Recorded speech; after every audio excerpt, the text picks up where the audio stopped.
Welcome, everybody. Today is December 6th, 2022. We're getting together for our last meeting of the year. Looks like we have a full group here with the exception of Fred, but we have enough people to be able to do our voting tonight. The weather outside is rainy, but the computer is nice and dry, and so we're all in good shape. Thank you all for coming. I hope you brought your snacks and whatnot for the holiday party. I have to go and get it. Who would like to make a motion to start the meeting tonight now at 7:07 p.m.? I'm Betty Heaney. I make a motion that we start the meeting. Patty, can you second? Sure, second. Patty Panicia, member. Great. Meeting will commence at 7:08 p.m. now. Great. Taking a look at the agenda, calling to order and moving on to the approval of the minutes. Has everybody had an opportunity to look at the minutes that were presented? I didn't get them, but I'm sure they're perfect. Patty, did you get a chance to take a peek? I don't think I got them either, but I didn't get them. Just sent them at 8 minutes before 7 o'clock. oh, no, then I didn't have time because I was just eating my dinner. I'm with you, Patty. I was doing something else. But I think I think the minutes are good. I Those- think they'll be fine. I think Yeah. they'll be fine. I think we both say yes, we approve the minutes. I did get a chance to review them and they looked okay to me. Patty, if you'd like to take the time, we'd be happy to wait, or if you'd like to move forward. No, I make a motion to accept the minutes as presented. Thank you. I second. Okay, the minutes will be adopted as presented. I didn't have any questions. It was pretty straightforward to me. That was easy. Thank you very much, Rose, for handling that. That you do such a fine job. There's rarely anything to add or subtract.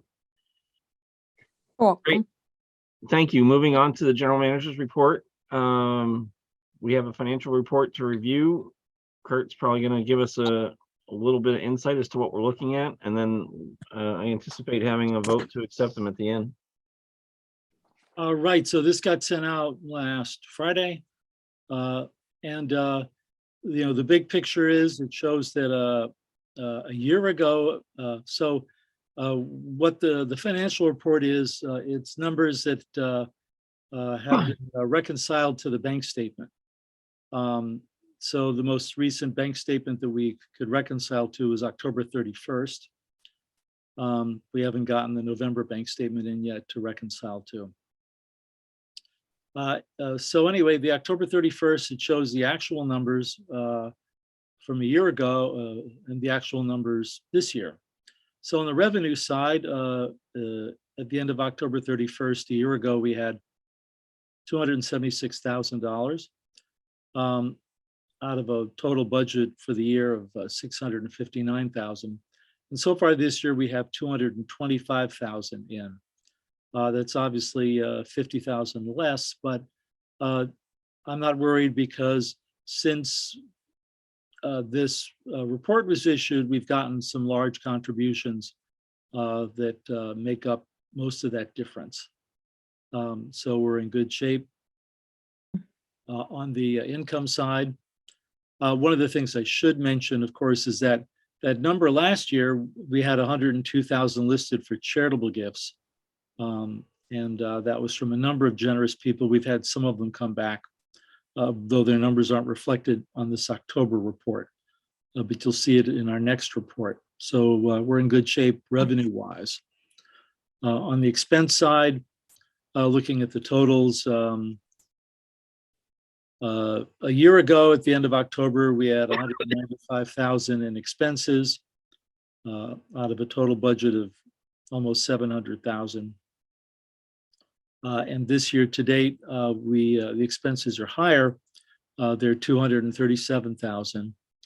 When I take a look and see some of the differences that make that up, part of it has to do with the broadcasting services. That's an additional roughly 7,000. Our legal bills were higher. Actually, that was last fiscal year. Our legal bills were higher because we were in the license renewal cycle. I believe Tanglewood was higher this year, Kurt, by about 6,000 also. Thank you. That's right. Last year, the broadcasting services top of the second page was only 5,500.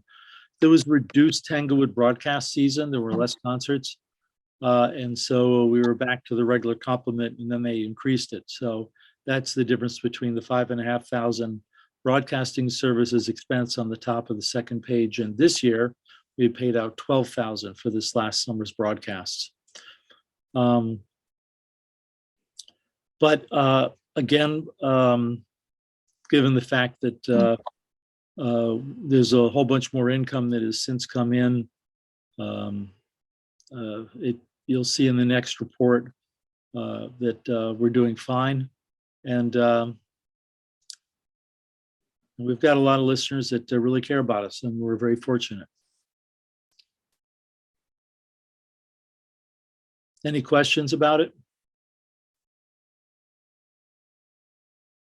That's great. I mean, I was looking at it before and seeing a few things up or down, and nothing seemed out of whack to me. I just have a general question. Accounting fees are up a little bit. Yes, John.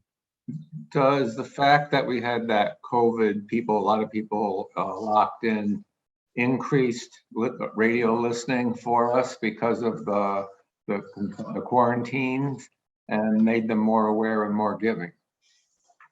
Yes, we definitely saw an increase, not just in listening, but also in terms of giving. Now, our listening numbers, we don't get until almost a year after the fact. But I can speak anecdotally and more than anecdotally, from looking at the very detailed listenership information that the other public radio stations get. Yes, listenership was up. At first, when the pandemic hit, there were a lot of people listening to get the news, and after a while, there was pandemic burnout. And for the news stations, but we obviously didn't have any of that news, so there wasn't any burnout. And I think listening's going well for us in the long run.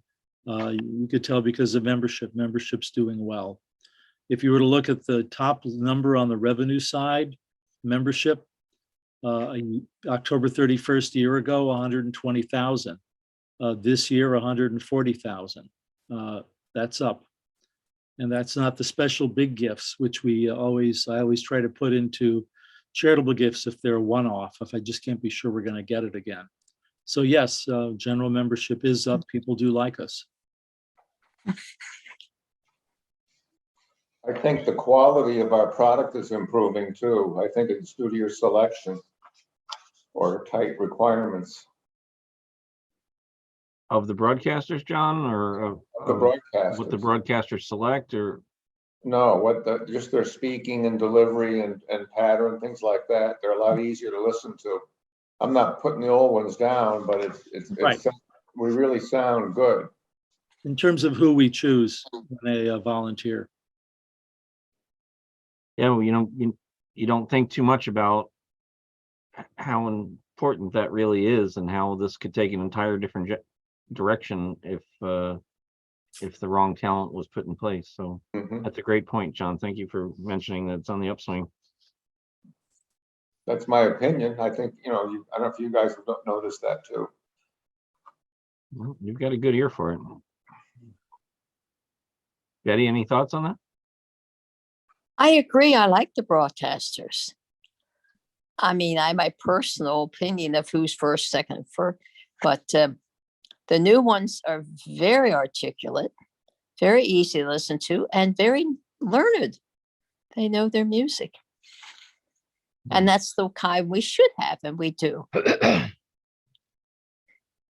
It would be nice if we could replace enough that we don't have to rerun Joanne Morrow and all the others so much, that we could have some fresh, well, Yes, right you now, know what I Joanne mean. Morrow, Right now, Joy Morrill is not on. We've got Susan Prince on many a Wednesday from noon to 3, and then afterwards it's pre-recorded Be Asking. So yes, the idea is we are going to try to get more, but as long as they're good enough.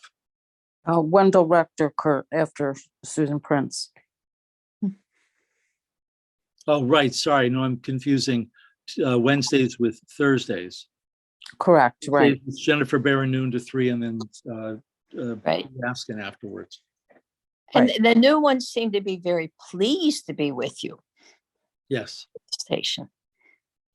Meaning that they're showing some enthusiasm, or what are you saying? The enthusiasm. Great. Any others on the table that should be coming up?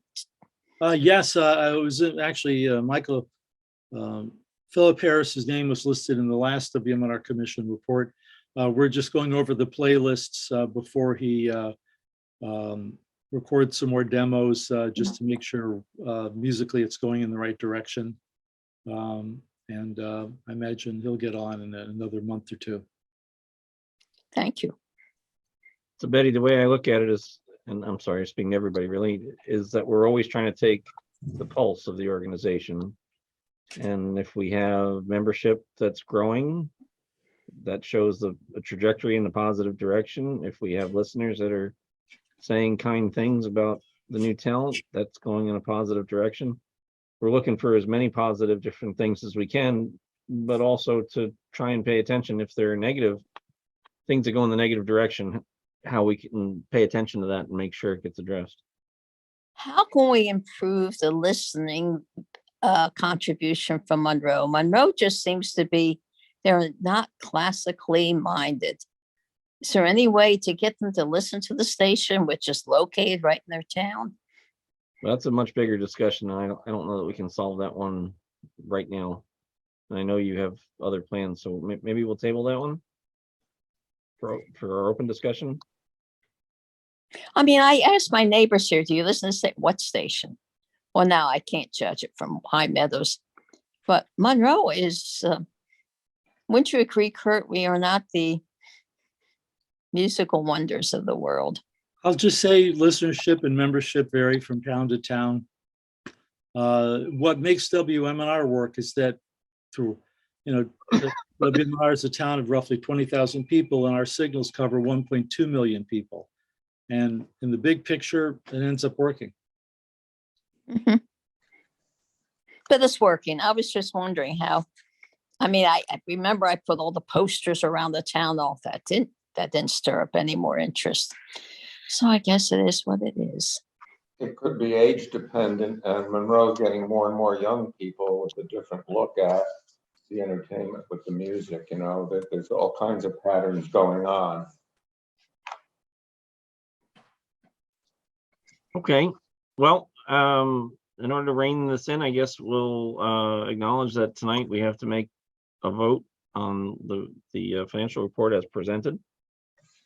Would like to make a motion to accept the financial report as presented. Well, I make did. that- Okay, go ahead.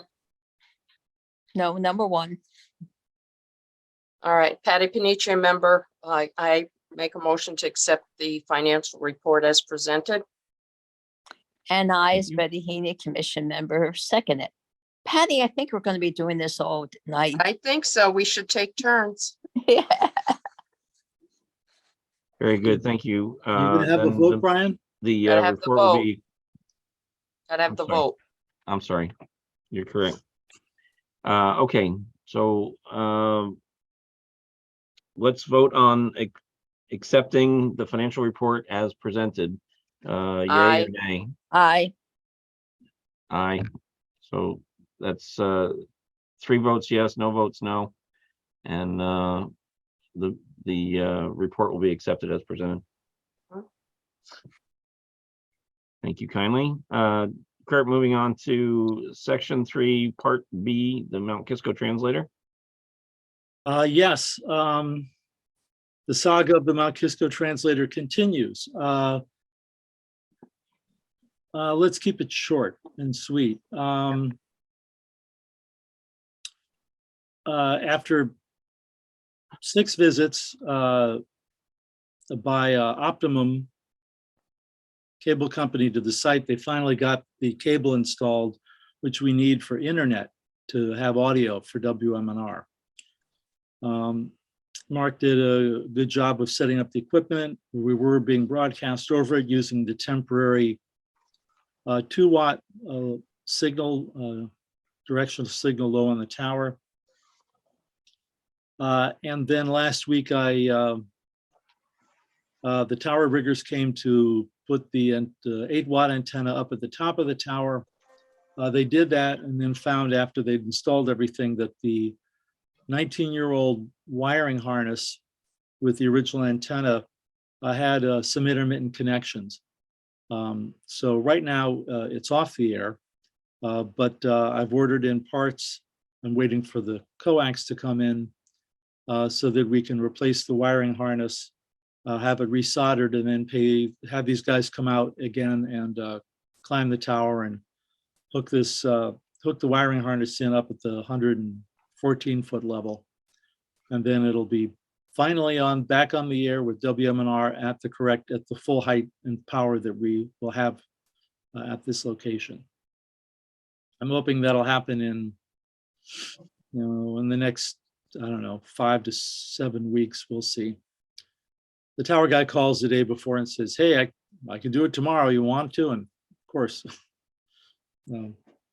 whenever he says jump, we'll jump.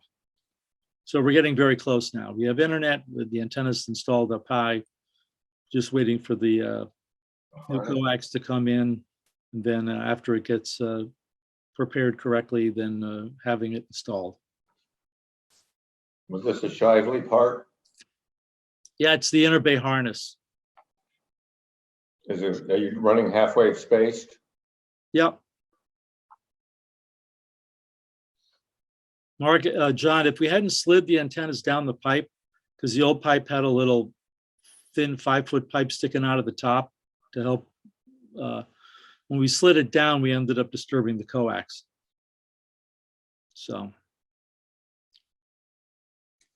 but yes, that's Mount Kisco. Great, thank you. How about moving on to the 40th anniversary concerts? Right, and there's one, well, I'll bring something up in new business since it wasn't on the agenda. It's not an item to be voted upon, but yes, just want to let you know we had two very successful concerts. I can't remember if they took place before the last meeting or not. Maybe the Garrett Stack one did, but the I guess the Will Duchamp one hadn't. That didn't take place till mid-November. So we had a Garrett Stack with his American Jukebox after the week after the last pledge drive in late October, and then actually 2 weeks later in Danbury, Will Duchamp gave a piano recital. They were well attended, 75 to 100 people there. People really enjoyed it. After each one, we had people who had given before, but not at the major donor level, become major donors. We had one for each concert that had given less and came in at $1,000. We have one more scheduled. Well, it isn't scheduled yet. One more that we're going to schedule. Another of our broadcasters, Charles Secrece, is a pianist. He's going to be doing a 2-piano recital with Will Duchamp.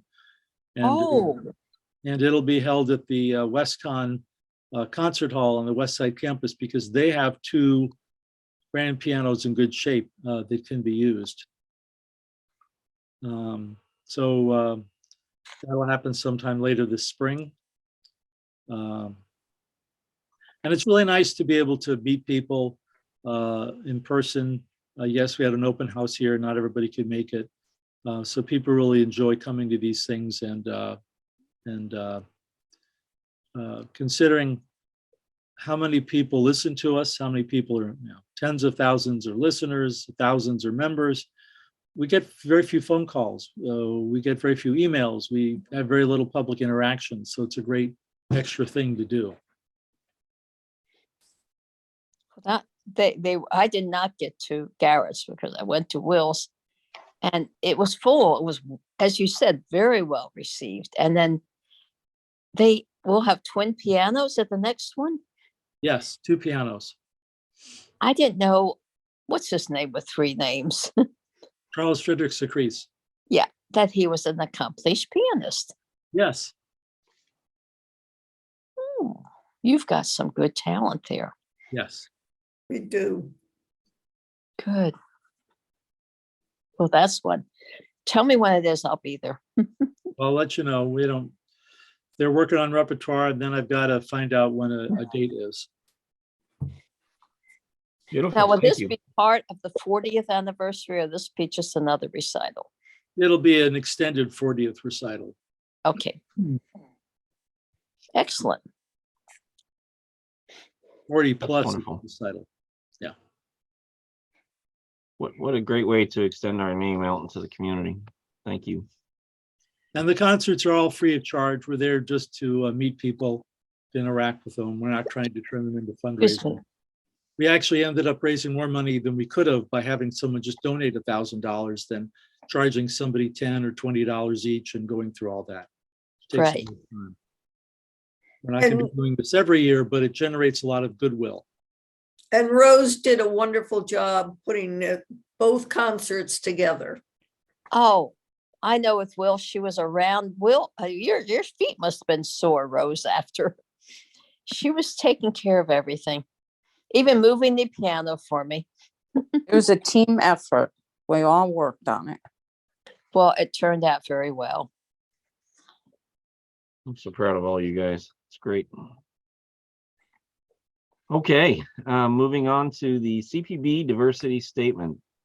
I'm sorry, was that last part, general comment?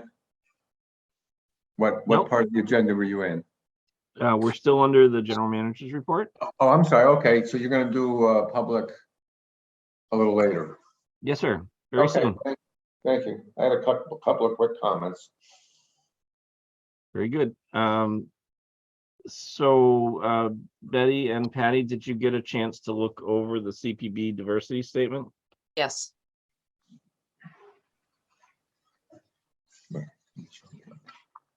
As part of our CPB grant, we need to have the town approve a statement, and we post it on our website, and it's got to be done each fall. So that's what you're looking at. It's a slight modification of previous ones, not much, pretty much the same thing with a few updates in terms of staffing. They'd like to see, how what is our staffing like? Yeah,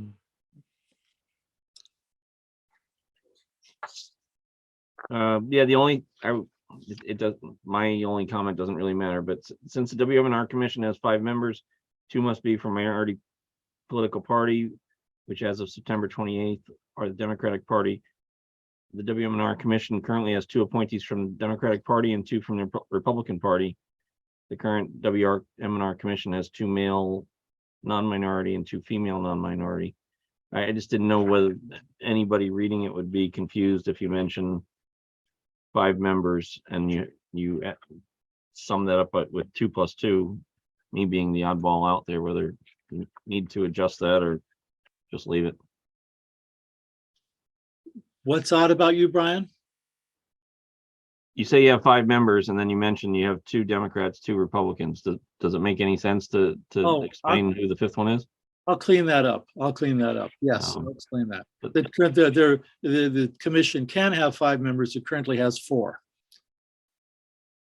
There are only 4 appointed members. We have a vacancy. Just to be technically accurate, Yes. I'm the independent, I suppose. Well, but you're appointed by the Republicans. I believe you're not independent, you're unaffiliated.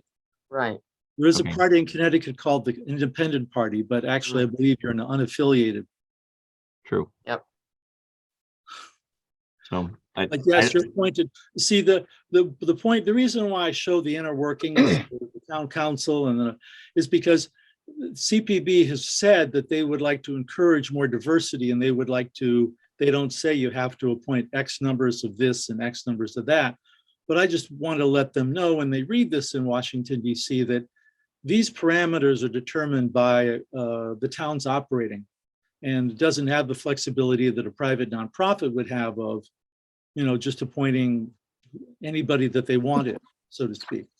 That there are certain conditions and parameters that have to be met. So I will change that it could have 5 members, but it only has. Mhm. It's nitpicking as far as I'm concerned. It's the only thing I saw in there that didn't make complete and total sense like everything else. No, that's okay. I'll be glad to clean it up if you'll be willing to adopt it without having seen my cleanup language. Yes, I have no problem with that. It's so minor. Everything else is very, very well written and makes great sense as far as I'm concerned. Any comments from anybody? No. I'll make a motion to accept the CPB diversity statement, Papanicia member. And I second this. Okay, are you ready to vote on it? All in Yes, favor of accepting as presented? Aye. I, Aye. The ayes have it, 3-0. Mhm. So we will accept the diversity statement as presented. Thank you. Moving on to new business. At the moment, I don't have the agenda up. Do I have anything listed under new business? No. No, There is something I should mention. Let's see.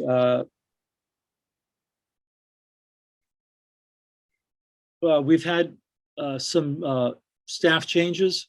We've got 2 people that are retiring. One is Robert Craig, a control board operator who has worked for the station since 1999. After myself, he's the second longest length employee at the station. He's part-time. He's plays programs on Thursday night, Saturday night, and Sunday afternoon. He's being replaced by 2 part-time people that we've hired. Well, one we've hired, the other is going through the process. And the other person that's retiring is Suzanne Adams, our accountant. We've hired a wonderful replacement. Rose, what's Charles's last name? I I don't know how to pronounce it. It begins with a K. Okay, Corrigan, I believe it is. He's from Shelton. He's retired. And I think he's really going to work out well. nice. so we're cross-training those positions right now, and things are going well. So that's just what I wanted to mention in terms of a new business that didn't get posted on the agenda, just so you know what's going on here. Great. Moving on to public participation. John, you had mentioned before, indicated you'd like to share a few thoughts. Yeah, once every 5 years, I just bring this up because sometimes there's a little bit of confusion. The radio station began officially in 1973 with an FCC license to broadcast at the end of November of 73. So we're coming up to our 50th anniversary, which sometimes caused confusion with the 40th anniversary of the all classical music format. And I just wanted to mention that the students that were involved then, many of them have been successful in life, and we're having probably our last reunion in June of a formal reunion. It'll be our 50th anniversary of the start of WMNR broadcasting. And this year, and I noticed the same thing in my high school reunion, we just ran our 60th. And because of coming out of COVID and all that stuff, the numbers went up. Every year they've been declining a little, as you would expect, because of aging and all that. The one thing that was shocking is that I did a quick tally and we lost about 14 people. Most of them were the adult side of the early days of WMNR, which was about 50% of the participation. Most people lost that point. but we also have now lost 4 classmate students, which was also a surprise when we sat down and did the numbers. But I just wanted to let you know that that's the other anniversary that'll be coming up in June. So if you hear about it, you're not confused Going between. 9-9. Pardon? Granddaughter came in. Oh, okay. Say night. So that was just the comments, and we were very happy to go up to the dinner, by the way, and we were appreciating everybody's efforts on that behalf to go up to, what was it, Woodbury? Yeah, Woodbury. 30th anniversary dinner. So we're going to try to make the other events too as time goes on and we get a schedule. That's it. That's great. I kind of got shaken when you said 50th and last. Well, that's because we'll probably do informal. We're doing the same thing with our high school. It's at the point now where the people are so scattered. We're getting more people coming, but it's getting harder and harder to find them. Just because at this age, they're moving to different places. They're having health issues. Obviously, some have passed away. And so what I say, it's the last big formal reunion. What we plan to do in the future, what some high schools have done, like say Darien, who I'm close to because of our president here in the association is with them. And they just say, we pick a restaurant, we go there, and they make an agreement with the restaurant. Anybody wants to show up on, pick a number, like August 1st, 1923 at this time, we're going to be there. And they've gotten about 21 people saying, yeah, they're going to go. We were shocked that we had 66 people come to our 60th, postponed 1 year because of COVID. And people are now getting tired of all these, COVID rules and all that stuff. And they just say, the heck with it, we're coming. And as far as we know, nobody got sick. That's great. In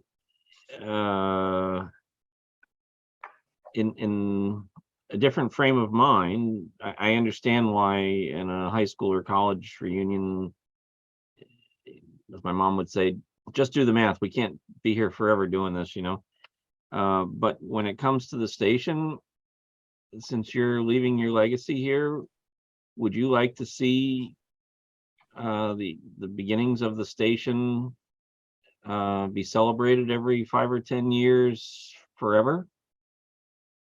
It will be up to the people who will be running the station at that time. We would support anything like that, obviously. Obviously, we suffer health issues too at the same time. I've got a new knee and I've got a new eye. So you've done absolutely remarkable things for the station, and I'm glad that your health is continuing to be good. But it's just sort of a frame of mind as to whether we want to pass the torch and have future generations celebrate the 1973 origin when we're all not here, or do we want to see it just be focused on the people that founded it and let the celebration come to an end? Well, there's a general trend amongst the younger people. And by young, I mean even my son, who's 50, yeah, he's 50 now, and his generation has absolutely no interest in reunions, none whatsoever. And he's at the cusp, but this is another interesting fact that would play well with what we're talking about. Radio listeners now are about John's age, because when he went to college, internet just got into the dorms. So we find at many of the college campuses, all of the people on the air are 50 or older and playing the music of that era.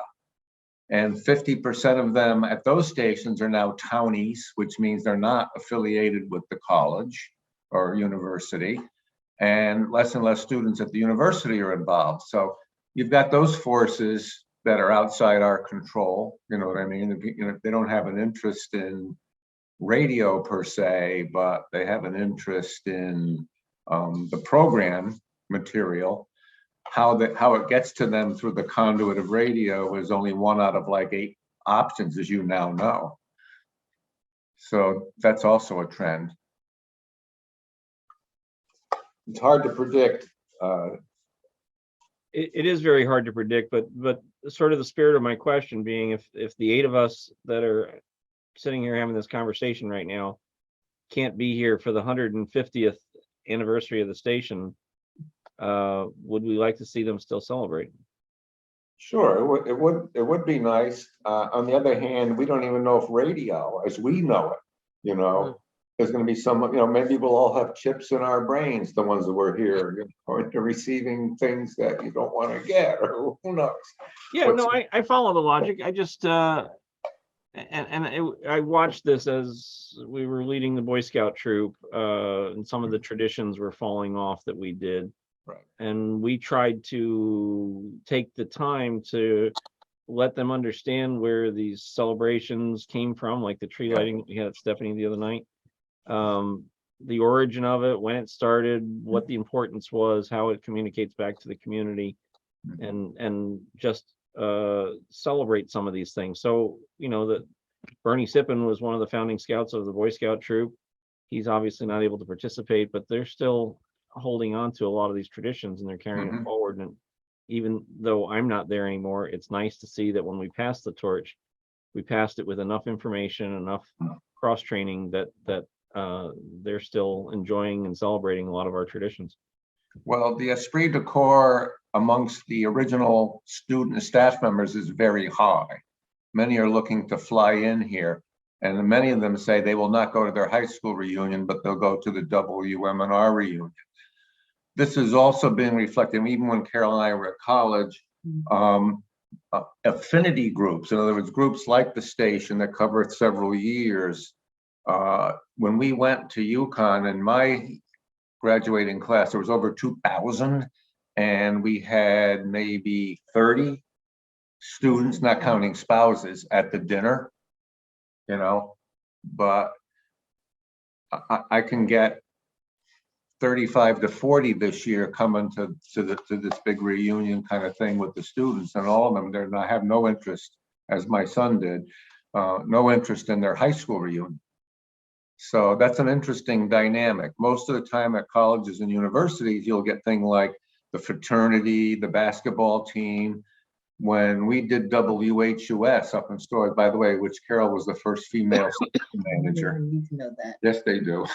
Anyway, And move on. she's actually the first female station manager of any station in That's Connecticut. okay. But in any case, we had 80 to 90 people there just for that affinity group, but we didn't have it for the whole, same thing with Carol's class. She had like 2,700 students, but only about 30 some odd, maybe, yeah, just about 30 showed up. And that 30 included spouses. So those are dynamics that are just, fascinating to watch. Sure. I just, and it's interests me because I just went to my 40th high school reunion a couple months ago, and I had more interest in it now than I ever had in the past. So I still think the high school college reunions are a different thing because obviously they're specifically for a class, but I'm going to kind of just leave it out there to say that I like seeing the station get celebrated. It will change forms over time. It may or may not be attached to the town. It may or may not be with antennas and radios. It may or not be, it could be anything. Yes. But as long as there's a group of people running it and the volunteers broadcasting it and sharing their love for the arts, I'd like to see it continue to be celebrated, whether we're all still here on this planet or not. So I encourage you, if you don't feel like you can run these types of things, and that makes sense, completely makes sense that you age out of wanting to run these parties.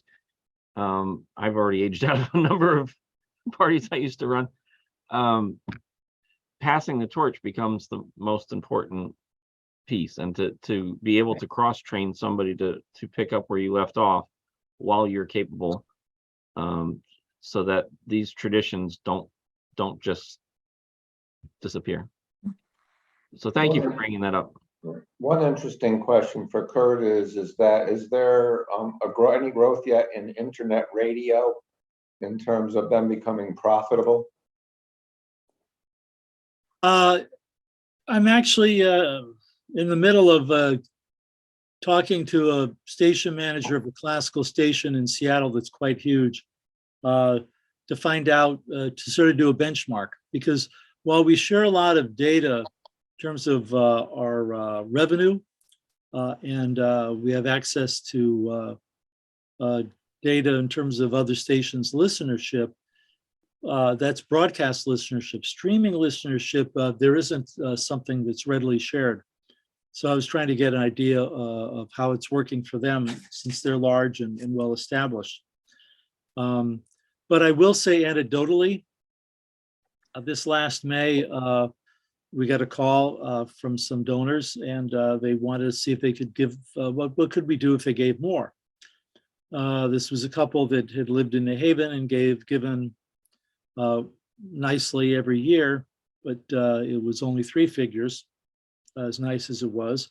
And then they talked to us, and then they ended up giving a low 5-figure gift. And they're in Arizona now.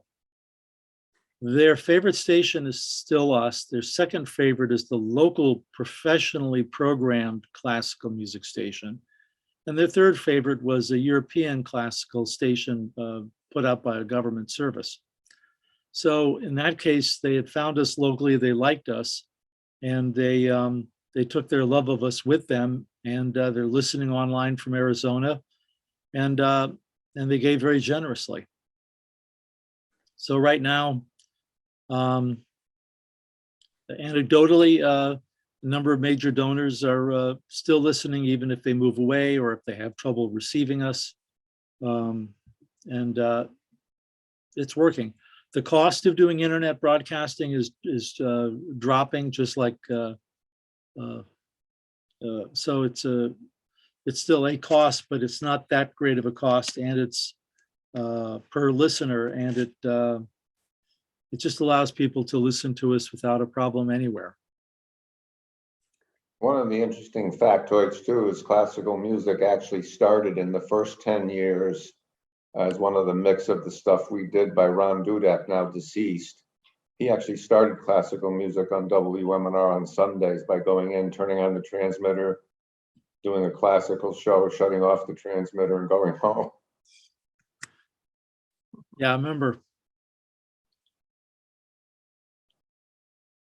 As long as we're on the topic, maybe John, I'll ask you just for one other thought. You've kind of alluded to classical music being for an older demographic, and as those people die off, are we going to have enough listeners to support a station like this? And I look at it from a different perspective. I don't listen to the same music I listened to when I was a teenager or even when I was raising kids. Do you think that as a brain evolves, matures, changes, that people, even if you call it an older demographic, that maybe people, as they hit a certain age number, 60, 70, whatever it might be, that they want a more classical type of something to listen to? Kurt's better on this number than that, but I'll make a statement that the number of people listening to classical music may be increasing slowly, but as part of what the radio audience, Kurt, it went from 2% to 1.8% of the total listeners or something like that. Well, it could still be an increasing number, but compared to the overwhelming population, it may not be that strong. You know, just like TV, they had all these other channels to watch when cable started getting going. The figure of persons using television over the air dropped, and then when streaming came along, the same thing with what they call persons using radio. That number's been dropping nationally, and that's like every station in the country that gets they sample them all, and they tracking it all. It's dropping because they're listening to podcasts, or listening to stuff on the internet. So in that respect, the listenership is dropping. But in our particular case, with our format, and it's with our broadcasters doing the great job that they do, and they're not, and they have a very personal approach. It's very sincere. It ends up being very effective, and it works for us. We're being chosen over professionally broadcast stations. another major donor in Brooklyn. Can't stand WQXR in New York. They're professionally run station, prefers us, gives us $1,000 or more. Listens only online. They're in Brooklyn. So we're well positioned because we're not like the rest of them. And unlike the other ones, it's also very, thanks to the broadcast volunteers, we can run the station very affordably. You guys do a remarkable job. I'm particularly aware of my brain evolving and changing and not liking many of the sounds and video presentations that I used to enjoy. Either there's too much activity there or something's just out of tempo with the way my brain is evolving. And I'm looking for more soothing things. I mean, we all joke around now about how you're in the car and you turn down what you're listening to so that you can read the street sign. Makes no sense at all, but we're evolving and changing, and I think that there's a good chance that the format is going to, when I say the format, classical music is going to continue to appeal to more mature people for a long time to come. I'm hoping that's the case, because I think we're very well poised to take care of these folks. So there's another dynamic involved too. Is the last time I heard this stat was Connecticut is the fastest aging state, but not the oldest yet. Think about that one. Sure. Okay. You're always there to pick me up. Thanks, John. All right. Well, I think that Could we just go over the meeting dates for next year? We don't have to vote on them, but okay. just so if you want to make sure that everyone, so we meet the first Tuesday of March, May, September, and December. And for 2023, people have calendars they want to check. That's March 7th, May 2nd, September 5th, the Tuesday after Labor Day weekend, and December 5th.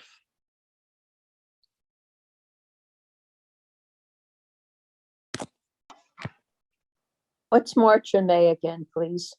March 7th, Thank you. May 2nd. Thank you.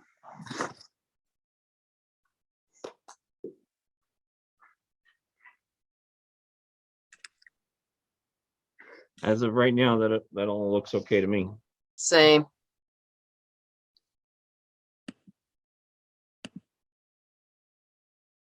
You don't find a new chairman by then.